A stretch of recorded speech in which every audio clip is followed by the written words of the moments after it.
Dating apps just released their annual data, and it's absolutely brutal. Some women are swiping left on 95% of men while complaining there are no good men left. They're demanding six-figure incomes while bringing debt and baggage. They're calling average men toxic for wanting what they themselves demand. The cognitive dissonance is off the charts, and I've got the receipts. Let me show you exactly how certain people are destroying modern dating through double standards so absurd you'd think I was making them up. But I'm not. This is really happening, and the data proves it. Let's start with the attractiveness delusion. Dating app studies show that some women rate 80% of men as below average attractiveness. Think about that mathematically. How can 80% be below average? That's not how averages work. But here's where it gets interesting. These same individuals rating themselves as 8s and 9s are getting zero matches with the men they want. You'd think this would trigger some self-reflection, right? Wrong. I had a consultation last week that perfectly illustrates this. Woman, early 30s, hasn't had a second date in 2 years. She tells me she's easily a 9 and won't date below an 8. I asked her to show me the men she's rejecting. Guys with good jobs, decent looks, genuine profiles. Her response? They're all 5s at best. Meanwhile, she's 50 pounds overweight and hasn't had stable employment in 3 years. The disconnect from reality is staggering. The income expectations have become absolutely delusional. Studies show that certain individuals expect partners making $150,000 minimum. That's top 10% of earners. But what's the reciprocal offer? I bring myself to the table. That's it. No cooking skills, no domestic support, no financial contribution, often significant debt. They want a top 10% earner while being bottom 50% partners. A client showed me his ex's dating profile recently. Her requirements: 6 feet tall, 6-figure income, own house, no kids, never married. Her offerings: 3 kids from 2 different fathers, $40,000 in student debt for an unused degree, currently unemployed. She's been single for 4 years and can't understand why. The entitlement is breathtaking. The toxic label gets thrown around for anything now. Man wants a fit partner? Toxic. Man prefers someone without kids? Toxic. Man expects some domestic contribution? Toxic. But flip it around. These same people want tall, wealthy, handsome men exclusively. That's not toxic though. That's knowing your worth. Some individuals will celebrate getting free dinners from men they have no interest in, posting about it on social media like it's an achievement. But when men mention they prefer younger women, suddenly that's problematic and predatory. Using men for free food is empowerment, but having preferences is toxic. Make it make sense. The body standard hypocrisy is unreal. Certain people will mock men for being under 6 feet, something completely genetic and unchangeable. Short kings need not apply. If you're under 6 feet, you're a friend. Brutal public mockery. But mention that you prefer someone who takes care of their health? You're a monster promoting unrealistic beauty standards. I've seen dating profiles that literally say no short men, no small dicks, no broke boys. Imagine if a man wrote no fat chicks, no flat chests, no gold diggers. He'd be banned from the platform and probably featured in a viral post about toxic masculinity. But somehow the first example is just preferences. The buzzword problem is everywhere. Every rejection is gaslighting. Every preference is misogyny. Every boundary is narcissistic abuse. These terms have been diluted to meaninglessness. A guy doesn't text back immediately. He's love bombing, then withdrawing. No, maybe he's at work. Not everything is a psychological manipulation tactic. A friend got called a misogynist for splitting the dinner bill. Misogyny means hatred of women. How is expecting equal contribution hatred? But certain individuals throw these terms around without understanding them, using them as weapons to avoid accountability. Don't want to pay for dinner? Call him misogynist. Problem solved. The emotional manipulation when confronted with facts is predictable. Present data about dating patterns. You're attacking me. Point out contradictions, tears, ask for equal effort. You don't appreciate what I bring. The crying especially. It immediately shifts them from aggressor to victim. Men can't do that. We cry. We're weak. They cry. We're mean. Some dating coaches are giving the worst advice imaginable while claiming expertise. Never text first. Make him wait 3 days. If he doesn't pay for everything, he's not interested. Then these same advisors wonder why modern dating is broken. You're literally teaching people to play games instead of building connections. The funniest part? These advisors often can't maintain relationships themselves. I know one with 300,000 followers teaching how to get your dream man who's been single for 6 years. Another one selling marriage mastery courses is on her 3rd divorce. But sure, tell men what they want. You clearly understand male psychology. The self-improvement resistance is remarkable. Suggest that someone might increase their dating success by getting in shape. I should be loved for who I am. Okay, but you won't date men with dad bods. Suggest developing cooking skills. That's outdated gender roles. But you want a traditional provider. The standards only apply one way. Some individuals expect to land top-tier men while refusing any self-reflection. They want CEOs while being unemployed. They want athletes while being sedentary. They want intellectuals while only watching reality TV. When you point out this mismatch, you're being negative or not supporting women. The rejection handling is hilariously hypocritical. These same people who tell men to man up and handle rejection fall apart when one guy doesn't text back. One rejection becomes, all men are trash. One bad date becomes, I'm done with dating. Meanwhile, men face hundreds of rejections on dating apps and are expected to keep trying without complaint. I've watched someone have a complete meltdown because a match unmatched after she took 3 weeks to respond. She called him insecure, afraid of strong women, probably gay, all because he unmatched after nearly a month of silence. But men are supposed to handle constant rejection with stoic grace. The loyalty expectations are astounding. Some people expect absolute devotion while providing minimal reciprocation. They want men who'll wait months for intimacy while they figure out their feelings. They want commitment without reciprocating. They want investment without returns. Then they're shocked when men choose other options. A guy I counsel waited 8 months for physical intimacy with someone who said she needed time. He later found out she had a one-night stand with someone she met at a bar during month 2. But he was supposed to wait because she saw him as relationship material. The mental gymnastics required to justify this are Olympic level. The social media effect has made everything worse. Some individuals post every interaction for validation. Guy doesn't open the door. Instagram story. Guy suggests coffee instead of dinner. TikTok rant. Guy asks to split the bill. Twitter thread. Your dating life becomes public entertainment, and men are realizing it's not worth the risk. These posts never show context either. He didn't plan anything special for our date. Doesn't mention it was a first meeting from an app. He suggested we go Dutch. Doesn't mention she picked a $200 restaurant. He hasn't texted in 3 hours. Doesn't mention she takes days to respond. The narrative is always victimhood. The advice certain people give each other makes things worse. If he wanted to, he would. Never settle. You deserve the best. This creates impossible standards. Every normal human behavior becomes a red flag. Every reasonable boundary becomes abuse. Every realistic expectation becomes settling. The never settle mentality has created a generation of permanently single individuals. They'd rather be alone than date someone at their actual level. They're waiting for perfection that doesn't exist while their own value decreases with age. Then at 40, they wonder where all the good men went. They went to women who didn't have impossible standards. The scheduling gymnastics some people expect is exhausting. They want spontaneous romance but get mad if you don't plan ahead. They want effort but not too much effort. They want pursuit but not desperation. They want attention but not neediness. The acceptable zone is microscopic and constantly shifting. I had a client whose date cancelled on him twice, showed up 45 minutes late the 3rd time, then got offended when he seemed distant. She literally said, "I need someone who fights for me." Fighting through disrespect isn't romantic. It's desperate. But certain individuals have been told that making men jump through hoops proves love. The financial expectations versus contribution gap is massive. Some people expect expensive dates, gifts, trips, lifestyle support. Their contribution, their presence, that's it. They genuinely believe that showing up is equal to thousands of dollars in investment.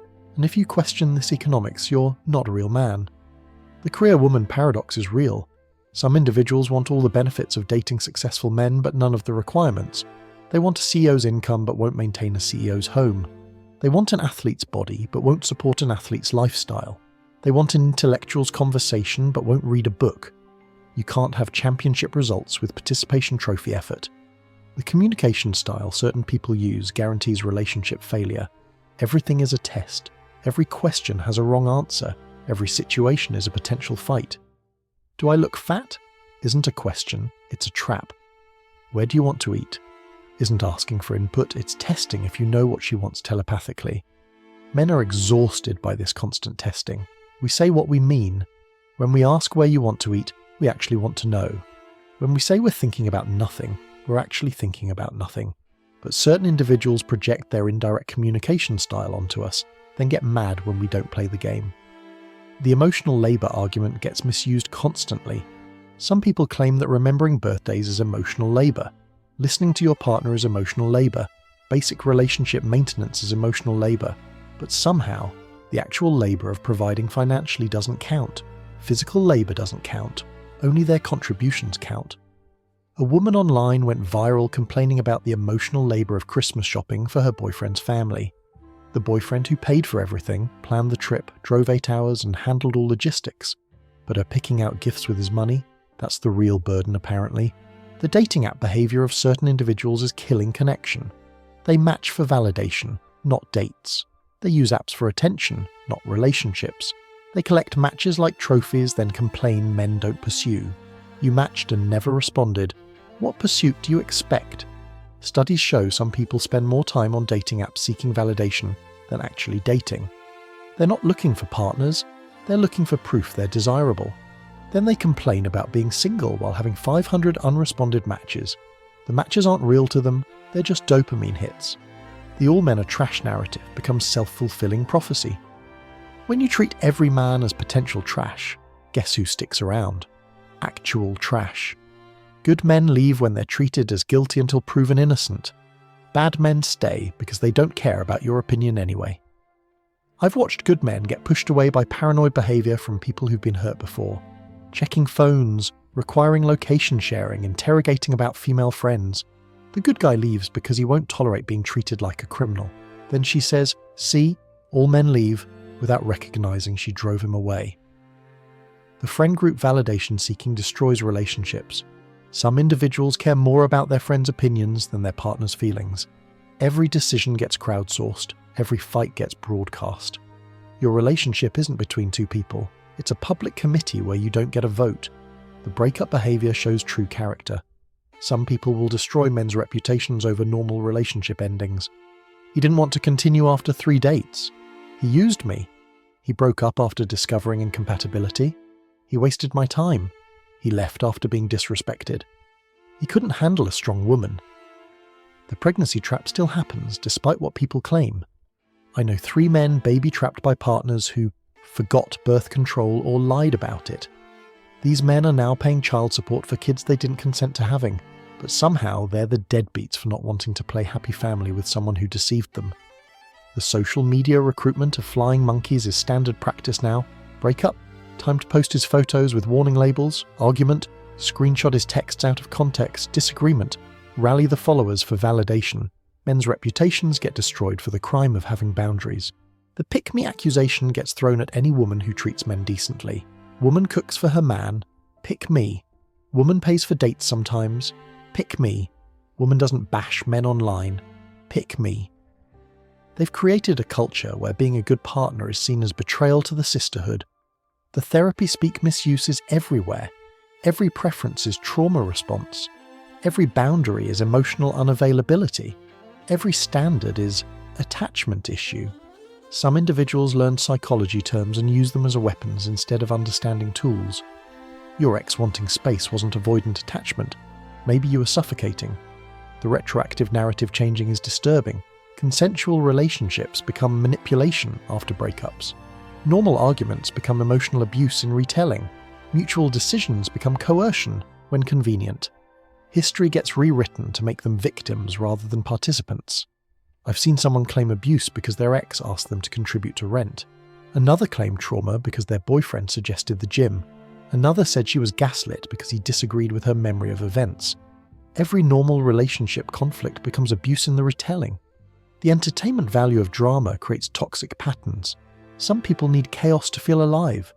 Peace feels like boredom. Stability feels like settling, so they create problems, start fights, manufacture issues. Then they complain men are exhausting when men react to the chaos they created. The hypergamy reality that nobody wants to discuss. Studies consistently show certain individuals date up economically while men date across and down. But pointing this out is misogyny. It's not judgment, it's observable reality. But reality that challenges the narrative must be silenced. The age pill that certain people refuse to swallow. Fertility declines, beauty fades, energy decreases. These are biological facts, not social constructs. But some individuals think they can party through their 20s, career through their 30s, then find marriage in their 40s. Biology doesn't care about your timeline. The consequences of these double standards are destroying dating for everyone. Good men are checking out, players are thriving, families aren't forming, birth rates are crashing, society is fragmenting. But acknowledging any of this makes you the problem somehow. The good women are suffering too. The ones who actually bring value, who understand reciprocity, who treat men well. They're getting lumped in with the entitled masses. They can't find good men because good men have been burned too many times to trust again. I know incredible women who can't find partners because men assume they're like the others. They cook, they contribute, they're supportive, they're reasonable, and they're single because men are too traumatized to recognize quality anymore. The bad actors have poisoned the well for everyone. The solution requires honesty that nobody wants to hear. Some people need to lower their standards to match their value. They need to offer what they demand. They need to treat men like humans, not utilities. They need to recognize that relationships are trades, not charity. But this message gets rejected because it requires accountability. It's easier to blame men, blame society, blame apps, blame anything except their own behavior. It's easier to demand change from everyone else than to change themselves. The men who figured this out are thriving. They're dating internationally where appreciation still exists. They're staying single and building wealth. They're refusing to play rigged games. They're choosing peace over drama, freedom over servitude, solitude over suffering. The cope from certain individuals is predictable. Those men are losers anyway. They can't handle strong women. They're intimidated by success. No, they're making rational decisions based on cost-benefit analysis. When the cost exceeds the benefit, rational people walk away. The future of dating looks bleak unless something changes. The current trajectory leads to massive single populations, plummeting birth rates, societal breakdown. Japan is the preview. Herbivore men, parasitic singles, demographic collapse. But certain people would rather society collapse than admit their standards are unrealistic. The young men watching this disaster are taking notes. They're seeing their brothers destroyed in divorce court, their fathers paying lifetime alimony, their friends falsely accused. They're learning that the only winning move is not to play. The technology that was supposed to make dating easier has made it impossible. Infinite options created infinite pickiness. Constant validation created massive egos. Social media created public relationship destruction. Apps created window shopping for humans. Some individuals using dating apps aren't even trying to date. They're trying to prove they're too good for everyone. They match to reject.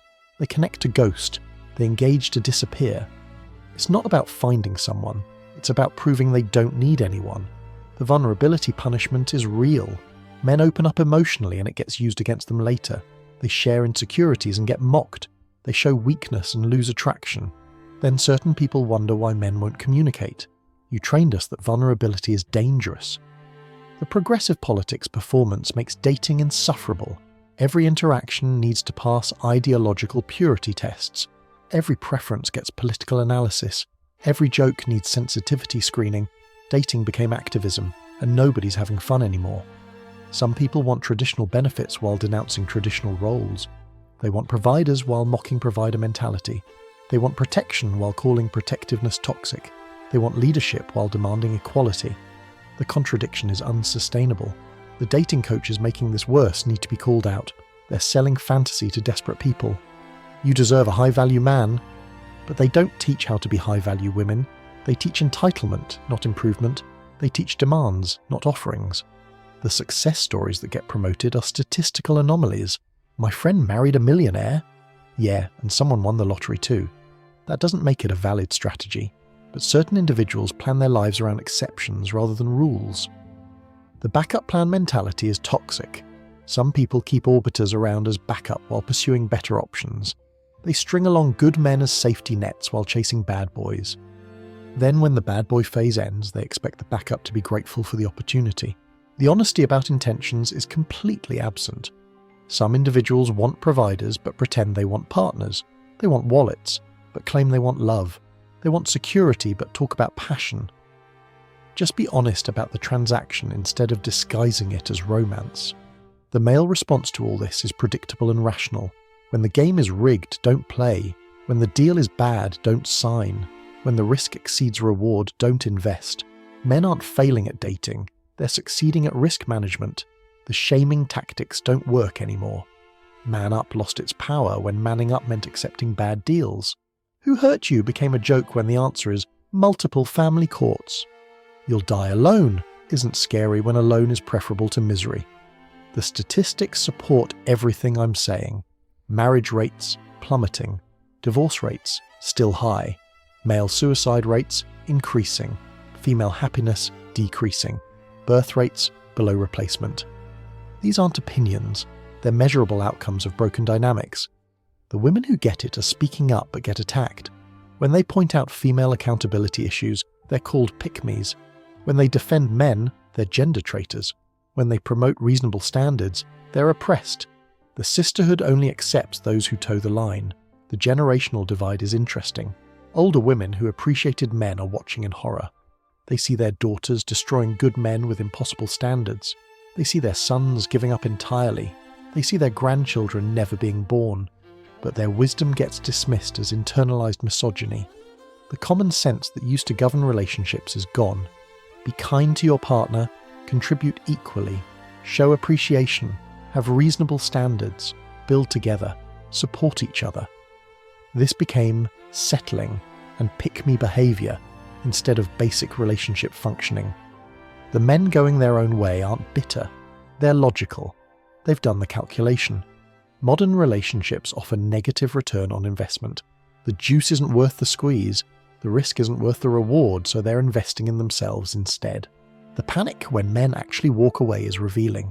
Suddenly the I don't need a man crowd is asking, where are all the men? The men are trash crowd wonders why men won't commit. The I'm independent crowd questions why men won't provide. You got what you asked for. The future belongs to those who reject modern dating dysfunction. Traditional communities with functional gender dynamics, international relationships where appreciation exists, or simply men choosing peace over chaos. The current system is unsustainable and everyone knows it. The correction is coming whether people want it or not. Reality doesn't care about ideology. Biology doesn't care about politics. Economics doesn't care about feelings. The current dynamics will collapse because they must collapse. They violate natural law. The men who've checked out aren't coming back for the same deal. If certain individuals want relationships, the offer needs to change. The appreciation needs to return. The reciprocity needs to exist. The respect needs to be mutual, or men will continue choosing solitude. The last word on this is simple. Some people destroyed dating by demanding everything while offering nothing. They priced themselves out of the market with delusional standards. They created a generation of men who'd rather be alone than abused. And now they're facing the consequences. Every double standard mentioned here is documented, studied, observable. This isn't misogyny, it's pattern recognition. This isn't hatred, it's exhaustion. This isn't attack, it's defense. Men are simply responding rationally to irrational behavior. The good news, men are finding happiness without playing these games, building wealth without supporting ungrateful partners, finding peace without constant conflict, living life without walking on eggshells. The best revenge is massive success while they're still swiping. To the reasonable women watching this, we know you exist. We know you're frustrated too. We know you're suffering from others' bad behavior. But until the toxic majority changes or the good ones become more visible, men will continue protecting themselves by walking away. To the men watching, your standards matter. Your boundaries matter. Your happiness matters. Don't accept bad deals. Don't reward bad behavior. Don't sacrifice your peace for anyone who wouldn't sacrifice their comfort for you. Choose yourself. The evidence is overwhelming. The data is undeniable. The patterns are consistent. Modern dating is destroyed by double standards so absurd that future generations will study this period as a cautionary tale. But for those of us living through it, the only rational response is to refuse participation. I want to hear your stories. What double standards have you encountered? What delusional demands have you faced? What made you walk away from modern dating? Drop your experiences below. Let's document this insanity while we're living through it. Because someday people won't believe this actually happened.